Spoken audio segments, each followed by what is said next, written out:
पाठशाला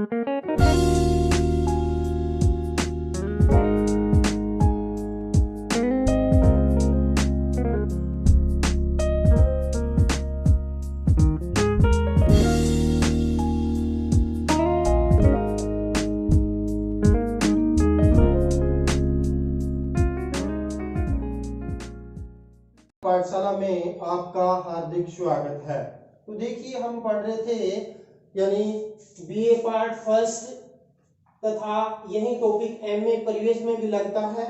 वलित पर्वतों की उत्पत्ति से संबंधित सिद्धांतों के बारे में अपने अध्ययन कर रहे थे। तो इससे पूर्व हमने यानी दो सिद्धांतों का अध्ययन कर लिया था। एक तो हमने देखा था विकोबर का भूसन्नति सिद्धांत का अध्ययन किया। कल वाले वीडियो में हमने यानी हम बात करते हैं आर्थर होम्स का सेवन तरंग सिद्धांत। दूसरा कौन सा देखा था? आर्थर होम्स का सेवन तरंग सिद्धांत। तो ये दोनों सिद्धांत है यानी कि अलग अलग विशेषताएं थी उन्होंने। यानी जहां कोबर ने माना कि जो पर्वतों का निर्माण भूसन्नति से होता है, लेकिन उन्होंने ये नहीं बताया कि भूसन्नति यानी किस प्रकार बने। उन्होंने बताया कि दो जो भूखंड होते हैं उसके मध्य भूसन्नति होती है और उसमें जो मलबा है का जमा होता है और बाद में वो दोनों आपस में समीप आते हैं तो उसका बीच का मलबा वलित हो जाता है, जिससे वलित पर्वतों का निर्माण होता है। वहीं आर्थर होम्स ने यानी क्या बताया कि पृथ्वी के अंदर रेडियोधर्मी पदार्थ है और रेडियोधर्मी पदार्थों की वजह से क्या होता है यानी उसके अंदर तापमान में वृद्धि होने से यानी सागर तल का प्रसरण और सैवनीय धाराओं में यानी जो उड़ते और गिरते स्तंभों के सहारे यानी मुख्य रूप से सागर तल का प्रसरण भी होता है और वहां भूसन्नति का निर्माण होता है और बाद में भूसन्नति के अंदर मलबा जमने से और उसमें संकुचनात्मक बल की वजह से क्या है यानी वलित पर्वतों की उत्पत्ति प्रमुख रूप से होती है। वहीं जोली इसके बारे में अपना यानी अलग मत देता है। तो जोली ने अपना जो रेडियो एक्टिव सिद्धांत है वो कम प्रतिपादन किया भाई, वो प्रतिपादन किया 1925 में और सिद्धांत का नाम क्या था यानी रेडियोधर्मी सिद्धांत। तो जो रेडियोधर्मी सिद्धांत है इसको कई उपनामों से भी क्या है इसको जाना जाता है। इसको कहते हैं तापीय चक्र सिद्धांत। तापीय चक्र सिद्धांत के रूप में भी जाना जाता है। इसके अलावा इस सिद्धांत को पृथ्वी के धरातल का इतिहास, इसको किस नाम से? पृथ्वी के धरातल का इतिहास। तो इस प्रकार यदि हम देखें तो जोली ने जो अपना रेडियो एक्टिव सिद्धांत दिया था उसको यानी उपनामों से पूछा जाता है। ये नेट जैसे एग्जामों में इस प्रकार के प्रश्न पूछे जाते हैं। जैसे अब कॉलेज लेक्चरर के एग्जाम है उसमें इससे संबंधित प्रश्न पूछे जाते हैं और जो बीए पार्ट फर्स्ट या एमए के विद्यार्थी है उनके लिए यह प्रश्न यानी निबंधात्मक श्रेणी का आकर इसके अंदर आपसे ये 7 नंबर के क्वेश्चन के रूप में आपसे पूछा जा सकता है। जैसे बी पार्ट फर्स्ट में 5 नंबर के प्रश्न के रूप में पूछा जा सकता है कि रेडियो यानी जोली के रेडियो एक्टिव सिद्धांत पर टिप्पणी लिखिए, तो टिप्पणी के रूप में आएगा। तो उसी संदर्भ में इसका हम अध्ययन करेंगे। तो जो जोली है ना उन्होंने अपना जो रेडियो एक्टिव सिद्धांत है अपनी पुस्तक, और उस पुस्तक का नाम क्या है? The surface history of the earth, यानी जो पृथ्वी का जो इतिहास के बारे में जो अपनी पुस्तक लिखी, यानी पृथ्वी का जो ऊपरी सतह है सरफेस उसकी हिस्ट्री यानी किस संदर्भ में, यानी पृथ्वी की ऊपरी सतह का जो इतिहास है जिसका इस सिद्धांत का भी नाम इस उपनाम से भी जाना जाता है कि पृथ्वी के धरातल का इतिहास। तो यानी इस पुस्तक में अपना रेडियोधर्मी सिद्धांत जिसको तापीय चक्र का सिद्धांत या पृथ्वी के धरातल के इतिहास का सिद्धांत के नाम से जाना जाता है, कब दिया? 1925 में जोली ने अपना रेडियोधर्मी सिद्धांत दिया। और जोली ने बताया कि जो हमारी ये जो पृथ्वी है, इस पृथ्वी के अंदर यानी दो परतें प्रमुख रूप से पाई जाती है। एक तो उन्होंने मुख्य रूप से क्या है इसका यानी सियाल, जिसको उन्होंने कहा है क्रस्ट, और इन्होंने बताया जो ये सियाल है इसका तो घनत्व मिलता है 2.67। कितना घनत्व मिलता है? 2.67 है। लेकिन नीचे वाली जो सबैस्ट्रम परत है, या जिसको हम सियाल कहते हैं, या आंतरिक परत है, यानी आंतरिक परत कह दो या इसको हम सियाल कह सकते हैं, इसका घनत्व इन्होंने बताया है 3 बताया है।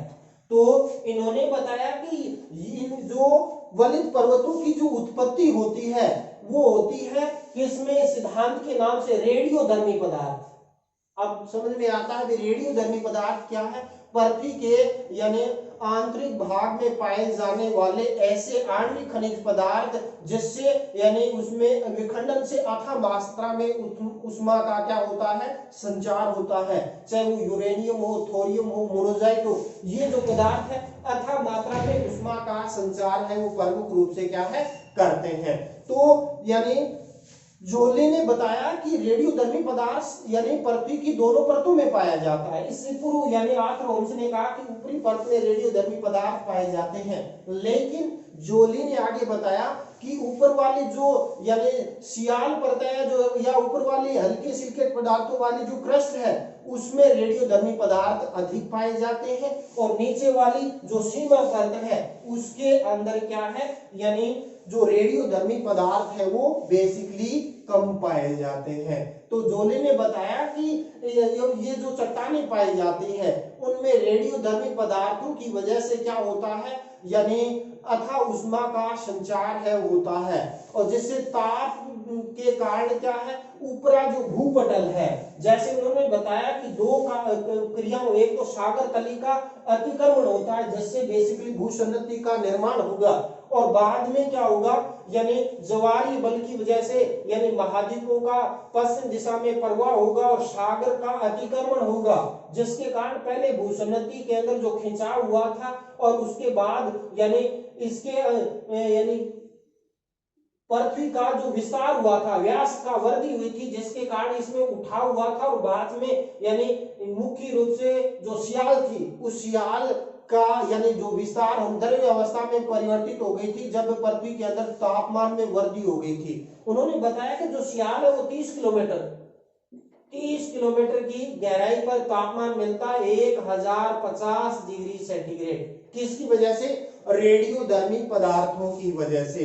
तो जो रेडियोधर्मी पदार्थ की वजह से जो सियाल है उसमें तो जैसे जैसे तापमान बढ़ेगा ना तो क्या होगा यानी सागर का यानी मुख्य रूप से क्या होगा अतिक्रमण होगा। क्यों? क्योंकि नीचे तो समुद्र है तो वहां तो तापमान समायोजित होगा, लेकिन जो क्रस्ट है ऊपर का तापमान बाहर निकलेगा, और बाहर निकलेगा तो यहाँ का साइड का जो यानी व्यास के अंदर पृथ्वी के अंदर वृद्धि होगी तो यहाँ से मलबा क्या है यानी बाहर निकलेगा।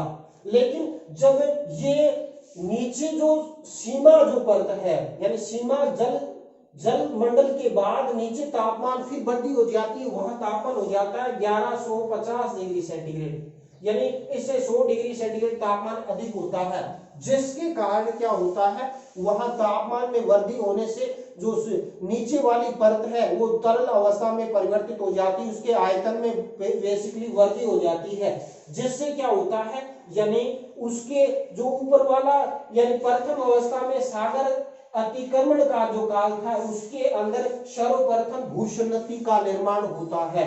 वही आर्थर होम्स ने यानी सर्वेनी तरंगों के यानी गिरते स्तंभ के सारे भूसंतति का निर्माण बताया। वहीं ये जोली कहता है कि रेडियोधर्मी पदार्थों की वजह से पहले तो सागर का अतिक्रमण होता है। क्यों? क्योंकि पृथ्वी का जो ऊपरी परत है सियाल, इसमें यानी 30 किलोमीटर तक 1050 डिग्री सेंटीग्रेड तापमान होता है, वो ऊपर भाग को यानी भूपटल को तोड़ता हुआ बाहर निकल जाता है, और जिसके कारण इसके अंदर व्यास में वृद्धि होगी तो यहाँ मलबा बाहर निकलेगा, और फिर क्या होगा, नीचे तापमान के अंदर यानी वृद्धि होगी, तो जिससे क्या है, जब मुख्य रूप से तरल अवस्था में निचली परत चली जाएगी तो वो उसके अंदर दशाव हो जाएगा। तो यानी फिर यानी सागर के अंदर क्या होगा, अतिक्रमण होने से यानी नीचे मुख्य रूप से धस जाएगी। तो इस प्रकार इन्होंने भूसन्नति की संकल्पना को प्रतिपादित किया। उन्होंने कहा इस प्रकार यानी पृथ्वी के अंदर यानी जो तापमान वृद्धि हो जाती है, और ये तापमान जो प्रमुख रूप से 3.5 करोड़ से लेकर 3.30 करोड़ से 5 यानी 5.60 करोड़ इतना लंबा समय लगता है 100 डिग्री सेंटीग्रेड तापमान बढ़ने में। तो इस प्रकार उन्होंने बताया कि ये जो इस प्रकार तो क्या होता है, यानी सागर के अतिक्रमण के कारण अधः स्तर के अंदर धसाव होता है, जिससे भूसन्नति बनती है। दूसरा, महाद्वीप के अंदर फिर क्या होगा, यानी पहले तो होता है यानी उसके अंदर फैलाव, फिर संकुचन होता है, और महाद्वीपीय भाग जब अतिक्रमण करते हैं तो साइड के जो भाग है उसके अंदर वलन प्रारंभ हो जाता है, जिससे वलित पर्वतों की उत्पत्ति प्रमुख रूप से क्या है, होती है। तो इस प्रकार यदि हम शॉर्ट में रूप में देखना चाहें तो जोली है ने अपना रेडियोधर्मी सिद्धांत है 1925 में दिया, जिसको तापीय चक्र का सिद्धांत, ये चक्रीय क्रम में चलता है, जोली ये बात कहता है।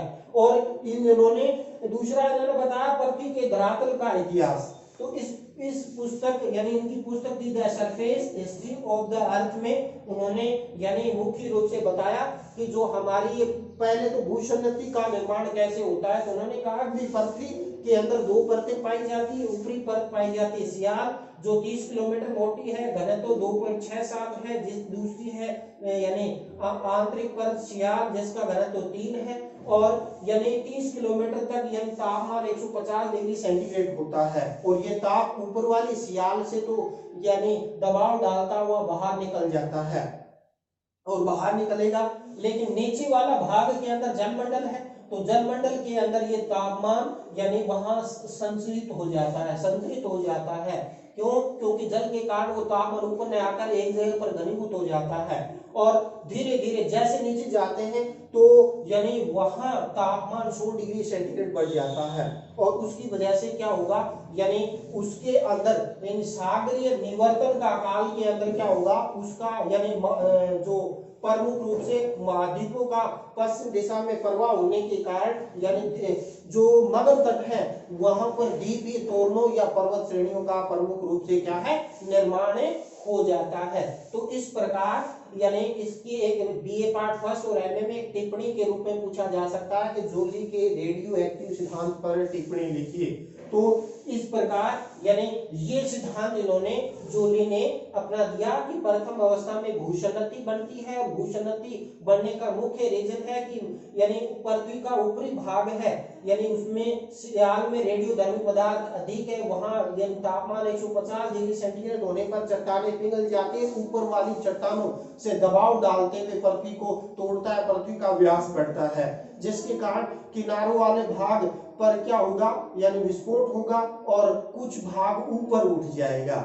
लेकिन ये क्रिया जब पृथ्वी के आंतरिक भाग में देखते हैं, जो जलमंडल के नीचे जाता है, तो क्योंकि वहां तापमान वहां संतृप्त हो जाता है, और संतृप्त होकर वहां तापमान 11.5 डिग्री सेंटीग्रेड हो जाता है, जिससे वहां ताप आयतन यानी पिघल जाएगा। तो फिर क्या होगा, जो उठा हुआ भाग है उसके अंदर धस जाएगा, भूसन्नति बनेगी, और फिर बाद में क्या है, उसके अंदर उस क्षेत्र के अंदर तलछट का जो निक्षेप हो जाता है, और निक्षेप होने के कारण यानी उसमें जो संकुचनात्मक बल लगता है, और संकुचनात्मक बल लगने के कारण क्या है, उस क्षेत्र के अंदर धीरे धीरे यानी उसके अंदर तलछट का यानी पर दबाव पड़ेगा संकुचनात्मक बल के कारण, जिसके कारण उस भूसन्नति का जो मलबा है वो बाहर निकलना प्रारंभ हो जाता है, और जब बाहर निकलेगा तो उससे वलित पर्वतों की उत्पत्ति होगी, द्वीपीय तोरणों की उत्पत्ति प्रमुख रूप से क्या है,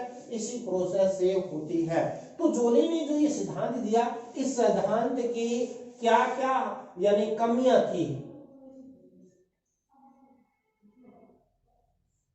यानी इसके सिद्धांत में यानी हम देखना चाहें तो जोली की आलोचना की बात करते हैं, कमियां कह दो या आलोचना।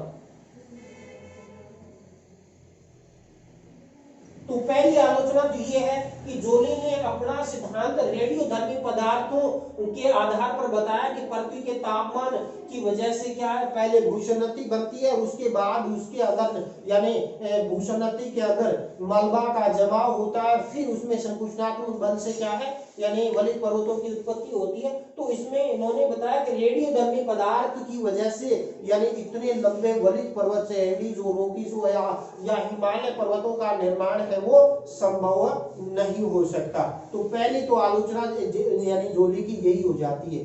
दूसरी इन्होंने बताया, जोली ने बताया कि पर्वतों की जो रचना है वो एक निश्चित अवधि के बाद चक्रीय होती है, किंतु उसका विरोधी है शेफर्ड।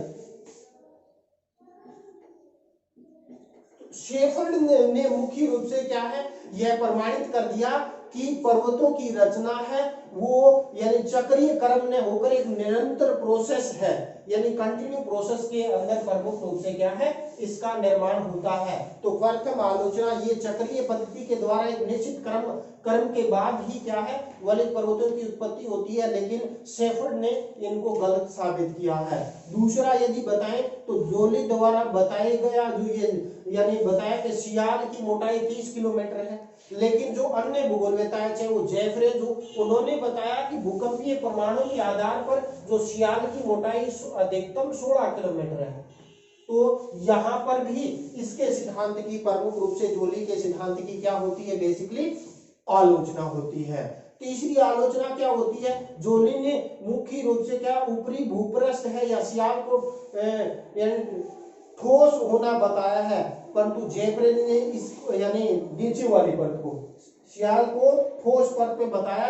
जोली ने कहा इतना तापमान आप बता रहे 1150 डिग्री सेंटीग्रेड तापमान हो जाएगा, तो वहां वो द्रव अवस्था के अंदर प्रमुख रूप से क्या है होनी चाहिए। इसके बाद यानी होम्स ने जो यानी अधः स्तर पर तापमान की मात्रा में निकलने से जोली का जो यानी सिद्धांत है उस पर संदेहास्पद स्थिति मुख्य रूप से क्या है प्रकट की है। तो इस प्रकार जोली ने जो प्रशांत महासागरीय द्वीपों की उत्पत्ति के बारे में या महासागरों की तली पर दरारों से जो निकला है उससे द्वीपों का निर्माण बताया है। इन्होंने क्या बताया जोली ने कि जब इनका प्रश्न हुआ तो ये भाग खुल गया और नीचे जो सीमा का भाग बाहर निकला तो द्वीपों की उत्पत्ति हुई, लेकिन यह इसके बारे में भी मुख्य रूप से क्या है अन्य भूगोलवेताओं ने द्वीपीय चापों की उत्पत्ति के बारे में भी संदेह उत्पन्न प्रमुख रूप से क्या है इसके अंदर किया है। इसके अलावा जो इसका जो सिद्धांत भूसन्नति के विषय में भ्रामक वितरण उत्पन्न करता है, यानी उन्होंने जो भूसन्नति के निर्माण की संकल्पना बताई है वो भी भ्रामक है। कैसे कि उन्होंने बता दिया कि पृथ्वी के अंदर यानी ऊपरी भाग के अंदर तापमान बढ़ेगा, यानी इसके अंदर पृथ्वी के अंदर फैलाव होगा और फैलाव होने से यानी उसके अंदर जो ऊपरी भाग है उसमें विस्फोट करता हुआ बाहर निकल जाता है, जिसका जो किनारे वाला भाग है वो ऊपर उठता है और उस क्षेत्र के अंदर यानी बाद में नीचे वाला जो क्षेत्र में तापमान यानी 1150 डिग्री सेंटीग्रेड होने के कारण वो अवतरित हो जाता है, उसमें मलबा जमता है, फिर संकुचनात्मक बल से पृथ्वी की उत्पत्ति होती है। तो इसके बारे में संदेह पैदा किया है। फिर भी हम कह सकते हैं कि जोली ने यानी मुख्य रूप से का जो सिद्धांत है वर्तमान में कुछ हद तक सार्थक भी है, लेकिन उन्होंने एक काल्पनिकता दी है जो इसके सिद्धांत पर संदेह उत्पन्न करती है। यदि हम कंपटीशन दृष्टि से पूछे इसमें कौन से महत्वपूर्ण क्वेश्चन बोलते हैं, एक तो सीधा पूछ लिया जाता है कि रेडियो एक्टिव सिद्धांत किसका है, तो जोली का है। जोली ने कब दिया 1925 में दिया। और जोली के रेडियो एक्टिव सिद्धांत के दूसरे नाम क्या है, या जिसका जो रेडियो एक्टिव सिद्धांत तो महत्वपूर्ण है लेकिन इसको उपनाम पूछ लिया कि तापीय चक्र का सिद्धांत किसका है, तो ये भी जोली का है। पृथ्वी के धरातल का इतिहास सिद्धांत किसका है, तो ये भी इस रेडियो एक्टिव सिद्धांत का उपनाम है। फिर इस पुस्तक का नाम पूछ सकते हैं कि the surface history of the earth पुस्तक किसकी है, तो इसकी जोली की है। तो जोली ने अपना रेडियो एक्टिव सिद्धांत कब दिया, तो जोली ने अपना रेडियो एक्टिव सिद्धांत दिया 1925 में। तो इस प्रकार इसी के साथ आज का वीडियो अपने यहीं समाप्त करते हैं। जय हिंद, जय भारत।